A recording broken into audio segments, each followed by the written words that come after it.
What's going on, guys, and welcome to my review of Friday Night SmackDown for December 3rd, 2021. I am Graham Giason Matthews. Hope you guys are doing well and enjoying your month of December so far. And following a pretty good stretch of SmackDown in 2021, this was a very weak show. We had the return of Brock Lesnar. They were hyping it up as Brock Friday. We had a Universal title match that was not advertised in advance, and we found out why pretty quickly at the end of the show. But even with the return of Brock Lesnar, and as much as I love that opening segment, this show sucked. SmackDown usually is the better of the two brands most weeks, but I think it is safe to say, regardless of what people think of Raw overall, regardless of whether you thought Monday was as good of a show as I thought it was, Raw was infinitely better than SmackDown this week. SmackDown had glimmers of hope. It wasn't all terrible, but a lot of throwaway matches, stuff I just really can't bring myself to care about, and a very weird way of going about booking matches. Like we had that whole Black Friday Battle Royal a week ago to determine a new number one contender to the Universal Championship. Had stakes, way more stakes than the Battle Royal at Survivor Series did, and then it was quickly rendered irrelevant with what they did on this show. Not that I was hoping for a full-length, competitive Roman Reigns Sami Zayn match. I don't think anyone really cared to see that. I'm a fan of Sami Zayn, the guy is great, but he's been booked like a joke for the better part of the year, and that's his character, I get it. He is no threat to Roman Reigns. But then you don't have him win the Battle Royal to begin with. Don't even do a Battle Royal. If the idea was always to do Brock and Roman at day one, which really surprises me. I knew Brock was coming back this week, but I thought they would somehow wait until the Rumble, and maybe we get the third match of the Rumble. Maybe they do another fuck finish at day one, or maybe even Brock wins, which I wouldn't do personally, but it's a possibility. I thought they would wait until the Rumble. But either way, they knew they were doing Brock and Roman at day one. As soon as they announced Brock Lesnar for this show, then why would you go ahead and do a number one contenders battle royal? I mean, I guess it's better Sami than a Drew McIntyre or a Jeff Hardy. But still, I mean, why not have, I guess Xavier Woods wasn't available last week, but why not do the battle royal this week and have Woods win? Get his title match with Roman, have it be competitive, and Roman beats him on SmackDown to pave the way and kill time before the pay-per-view. If you weren't going to do Woods and Roman at the pay-per-view, then why not do it on SmackDown? They already did it on SmackDown, and I'm not clamoring for an Xavier Woods-Roman Reigns match, but if you're going to do the storyline, and I guess they're pivoting from Roman and Woods to Woods and Kofi versus the Usos for the tag titles, which I'll get to momentarily, at the very least, do Roman and Woods to blow it off. Xavier, as I've said before, was the only guy to beat Roman since Roman came back a year ago to beat Roman in any capacity. I think Roman lost the tag team match by disqualification about a year ago on SmackDown, but in singles competition, he has not lost at all, aside to Xavier Woods, King Woods on SmackDown a few weeks ago by DQ. So why wouldn't you follow up on that? You know what I mean? It's very bizarre to me. But anyway, I would have done that completely different, but the overarching theme here is that SmackDown has lost a lot of its luster since right before the draft. The draft really did SmackDown in terms of taking a lot of its top talent over to Raw, not bringing a lot of top talent over to fill the gap. And yeah, we have Drew, we have Jeff, and I love them, and I think they're going to be future contenders for that Universal Championship. But we have Shayna on the show now, which is great. But with the new people that they have and the people they let go, some of what they're doing with the roster they still have on SmackDown. And SmackDown didn't have a very deep or extensive roster 6 months ago. But what they were doing with said people that they had on the show, I thought was better than what we're getting right now. And even what we're getting isn't overly awful. But when you book a multiple matches and a lot of those matches go a minute, 2 minutes, 3 minutes, then what's even the point?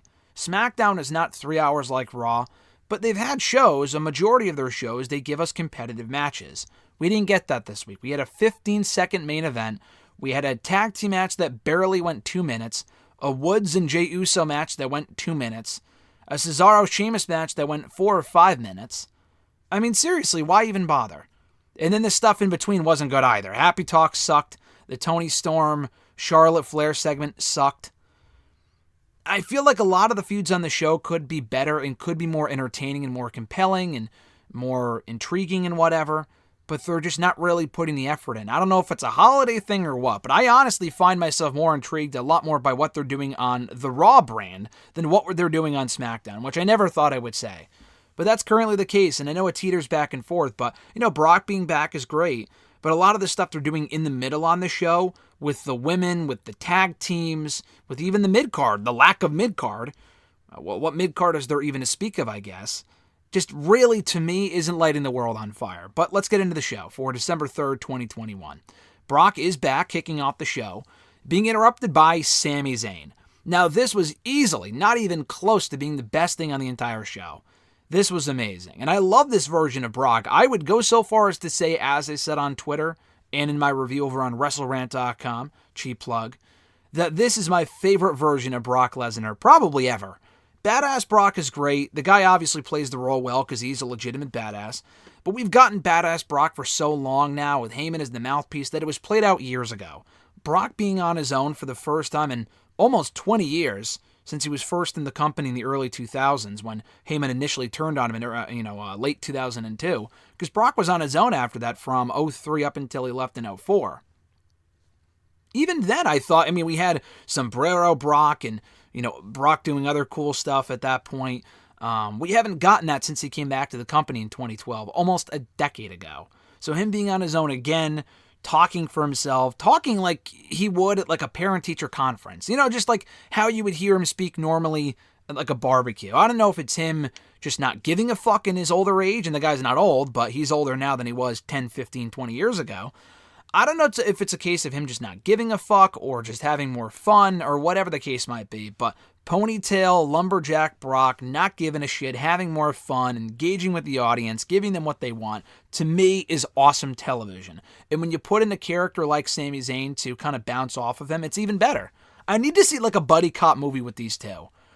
Brock obviously convincing or intimidating, kind of threatening Sami to use his Universal title match on this show and not at day one, which was never confirmed. So you knew when we didn't get the graphic for Roman and Sami at day one, after Sami won last week, you knew for a fact that they were not going to do the match at the pay-per-view. They did it on this show, but it took a lot of convincing from Brock. Sami was very hesitant at first to do the match, and he only eventually said yes after Brock basically threatened him, almost broke his wrist, and bullied him into doing it in the beginning segment of the show. So I thought this was awesome.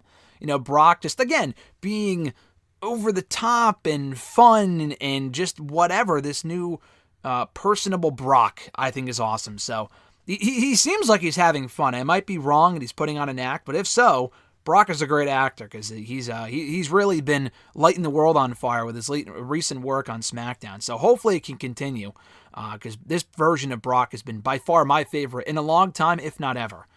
Unfortunately, from there, the show took a very steep decline. Now, I like the Sasha Banks Shayna Baszler match. As a match, I thought it was very good. And sad to say, I don't think I've seen a better singles match with Shayna in it this year. She may have had a pretty good match with Charlotte Flair on Raw a few months ago, but beyond that, I can't think of many standout matches Shayna has had this year. She spent the majority of the year in the fucking tag team division, wasting away her career, thanks to this company. And she had a few singles matches here and there, but they were very short, they were very brief, very short-lived. She's had a couple of single matches lately, but all of the Naomi matches, again, were very brief, kind of throwaway matches. She's been positioned as a stooge for Sonya Deville, since coming over to SmackDown, which has gotten her more television time, and it's better than her being linked up with someone like fucking Nia Jax. But this is still not the Shayna that I want to say.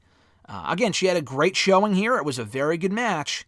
And it wasn't like she got beaten in 2 minutes. It wasn't like she got beat by Aaliyah, of all people, who we haven't seen in the ring, by the way, since she got booted from Team SmackDown. She's too busy flirting backstage with Jeff Hardy and with the New Day, or God knows who else. But anyway, Shayna Baszler, it just feels like they don't know what to do with her.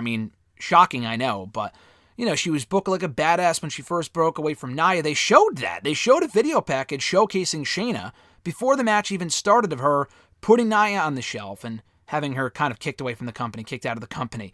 Attacking Eva Marie, putting her on the shelf, and again, getting her released from WWE. Not in actuality, obviously, but, obviously we haven't seen them since in storyline. Kind of kicking them to the curb, so to speak. But then she loses this match. And I think Sasha's great in the ring. As a babyface, I just don't... She seems like a very unlikable babyface to me. But in the ring, there's no doubt that she's great. I don't really see what Sasha Banks gains from a match like this. I look back at the Shotzi match from 2 or 3 weeks ago, right before Survivor Series. She also beat Shotzi clean as a sheet. They bickered at Survivor Series, but there's been no follow-up on that since then, and that was a few weeks ago. Shotzi wasn't on this show. What did that loss or that match do for Shotzi Blackheart, for the former Shotzi Blackheart? It did nothing. A lot like this match did nothing for Shayna. It wasn't even like Shayna lost, and then she attacked Sasha afterward. And it wasn't overly decisive. I think Sasha rolled her up or something. But unless the idea is to put Sasha in the SmackDown Women's Championship picture, I'm not saying Sasha should lose every match that she's in, but I just don't understand the point of having Shayna lose clean. And maybe they transition into an actual feud, but it didn't look that way from what they did afterward or didn't do afterward. Unless we're getting Sasha and Charlotte for the championship, which was teased a few weeks ago, about a month or two ago, unless we're getting that anytime soon, then I don't know why you would do this, let alone do the match at all. I know you need people for Sasha to beat. Shayna, to me, is not that woman. You have fucking Natalya on the same show. Had they done the exact same match, same amount of time, have Sasha win, I would have had zero issue with it. Because Natalya's been there forever. She's not getting pushed, nor should she. She's a fine hand to have, but she should not be beating people like Sasha Banks. Shayna Baszler should be. She has lost so often that it's impossible to take this woman seriously. So, like the match, it was the best match in the entire show, because every other match was like 2 or 3 minutes, if that. But I just didn't understand the outcome. By the way, this is probably the point in my review where we're going to be picking up the pace a little bit, just because I didn't really overly care about a lot of what we got on this show. But we had Happy Talk after that match with Happy Corbin and Madcap Moss doing their usual shtick. I'm one of the last few remaining people, I think, that was a fan of the Happy Corbin character. The character, to me, is fine. I don't hate the character. It's not as compelling as the bum-ass broke Baron Corbin character from over the summer. But the segments, the shit like this with the fucking laughing from Moss, I know they do it to get heel heat, I get it, but it's not entertaining, it's not making me want to see anything that he's involved in.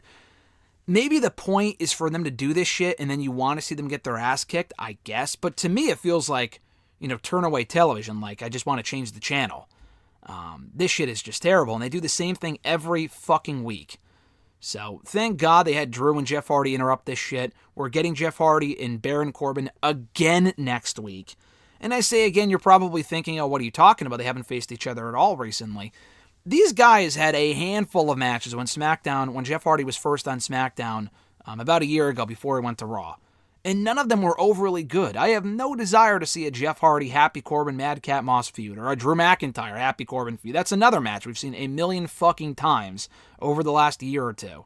No desire to see those guys work together again. We need to move on from this. We already had McIntyre and Hardy, I think, beat Corbin and Moss last week. That should have been the end of it, and it wasn't, and we're still getting it. I don't understand.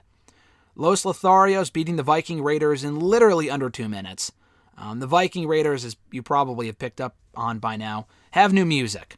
Not very good, I don't think. I thought their old theme was a lot better, a lot more catchy.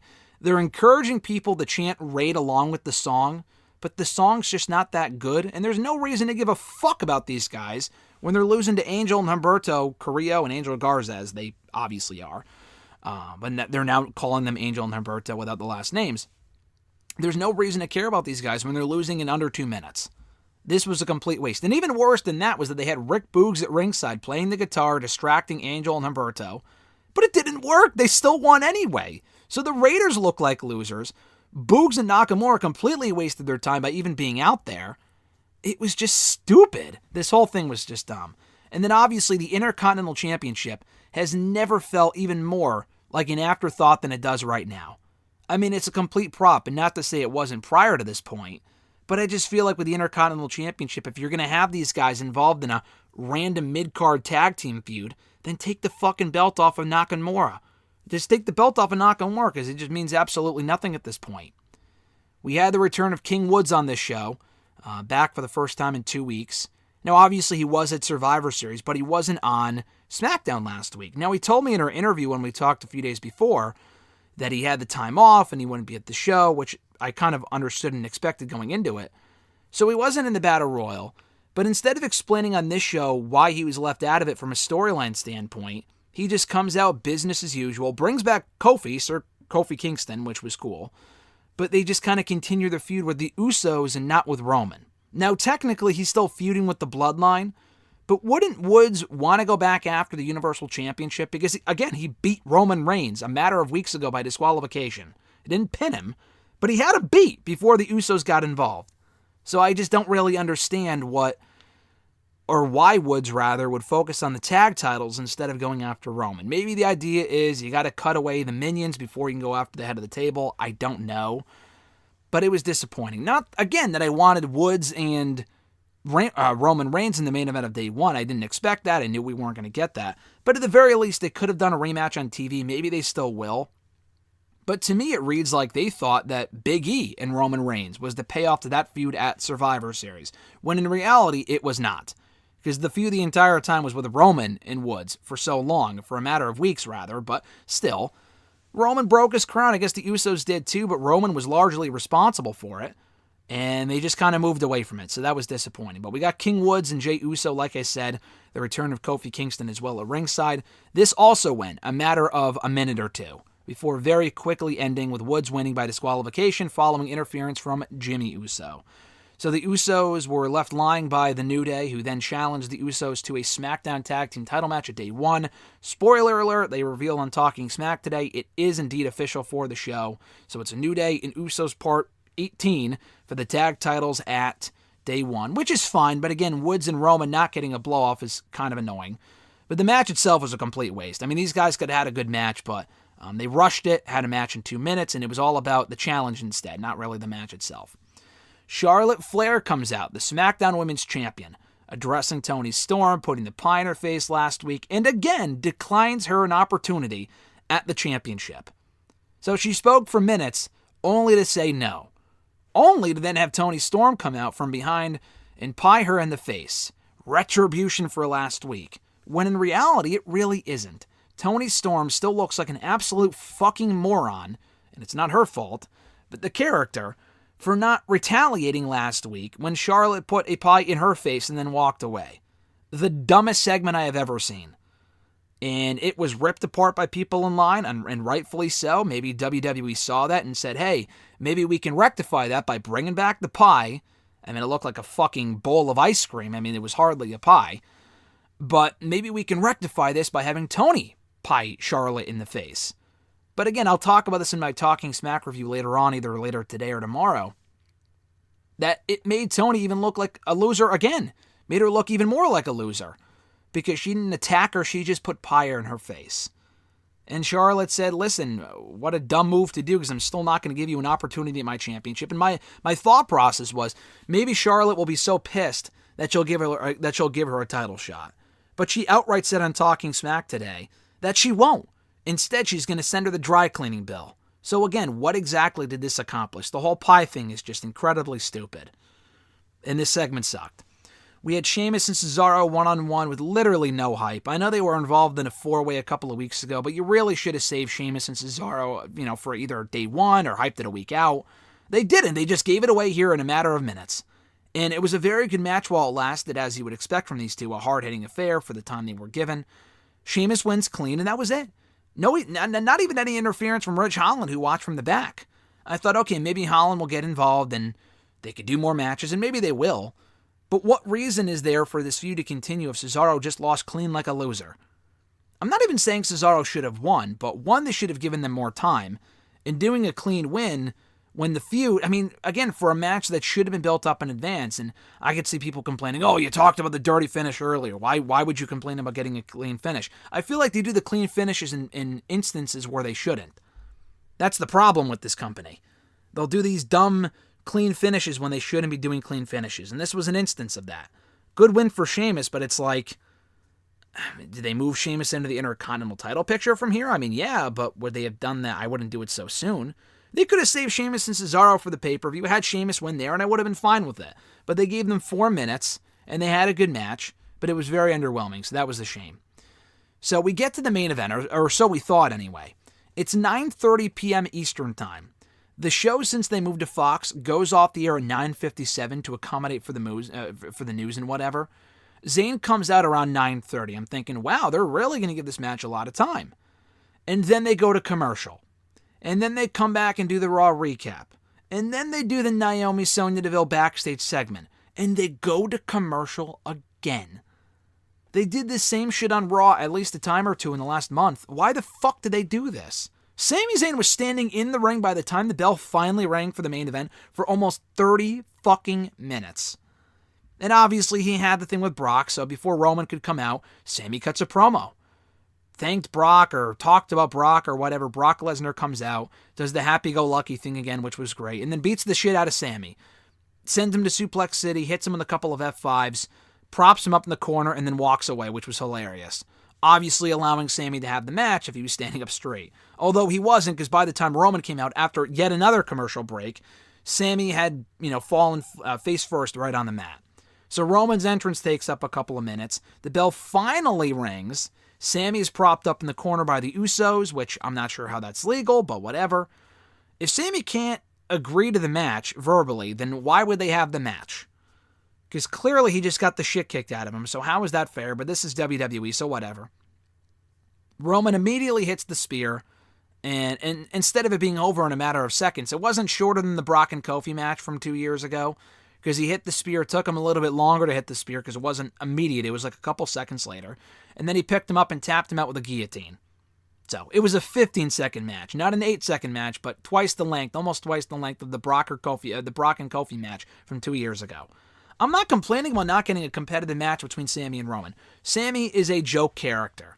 And the way his character has been booked, he shouldn't be a threat to a top title. He's not a threat to a top title. I like Sami Zayn a lot, but the days of him ever becoming a world champion in this company, that ship sailed many years ago. He has not been booked in that way in a long time. He barely had an Intercontinental title run about a year ago. He was great in that role, but he's not a main event guy, at least in this company right now with the way he's been booked. So Brock beating the shit out of him, and then Roman picking up the scraps and whatever, makes for a fine story, but it goes back to my original question. What the fuck was the point of any of this? Other than just a kill time. This is the company that is in the business of not the pro wrestling business, not even the entertainment business, but in the business of killing time. Just watch their shows. Watch this show specifically. Not only this angle in this match, but the entire show felt like it was one giant waste of 2 hours. And they just did it to get from 1 week to the next. Props to the crowd for being hot all night long. They were into the Brock stuff. I love the Brock stuff. But the Brock stuff was the only great thing about this show. Even the Sasha and Shayna match I enjoyed, but I thought the outcome was the wrong one. I just didn't understand that. But back to Roman and Sami. I'm not complaining, Sami should have gone 20 minutes with him. I mean, it's a mismatch, but the match should have never been booked to begin with. I would rather have Sami be in that spot than a Jeff Hardy or a Drew or even an Xavier Woods. I wouldn't want Woods losing in 15 seconds a la Kofi Kingston 2 years ago. The New Day just couldn't catch a break in that case. But why even do it? I mean, again, it made for some fun segments with Brock and Sami, but it's like you have people waiting around for a literal 15-second main event, and now we know why they didn't hype this up a week in advance. Because Sami obviously wanted the match at day one, but we found out earlier on, Brock's going to face the winner at day one. Why, I don't know. The man was suspended. He gets reinstated. Okay, fine. But why would he get rewarded with a title match? Because he's Brock fucking Lesnar, I guess. And I'm not even against the idea of another Brock and Roman match. I want to see the rematch. And day one gets us, one pay-per-view closer to it as opposed to at the Royal Rumble. I hope that Brock doesn't get, lose again and then wins the Rumble. I think that'd be incredibly stupid. That would be very dumb. Especially if they're already doing another match at day one and not waiting until the Rumble. I think that'd be very, very stupid. But they could have just announced Brock and Roman from the get-go last week, and they never established why Brock's getting another title shot. I guess he was screwed, but it didn't sound like authority figures really gave a fuck about that, so I don't know, man. There's a lot of questions right now with SmackDown. This was not a good show at all. The Brock and Sami stuff was entertaining, but I don't know if it was worthwhile for what we got at the end of the show. It was just, if you didn't see it, then you missed absolutely nothing. It doesn't make the show feel any more must-see. So that was SmackDown in a nutshell for December 3rd, 2021. I appreciate you guys for checking out my review. Thanks so much. Be sure to vote right now in the 2021 Year in Review Awards, WWE, AEW, NXT, right now on WrestleRant.com. And stay tuned for more reviews of Broken Skull Sessions ruthless aggression and talking smack right here on the channel on WWE Network and Chill today, tomorrow, and in more in the days to come. In addition, all the other interviews I'm doing right now with Liv Morgan, Braun Breaker, and so many others right here on the channel. Stay tuned. They're all coming soon. Have an awesome one, guys. I'm Graham G.S. Matthews, and I'll catch your ass down the road.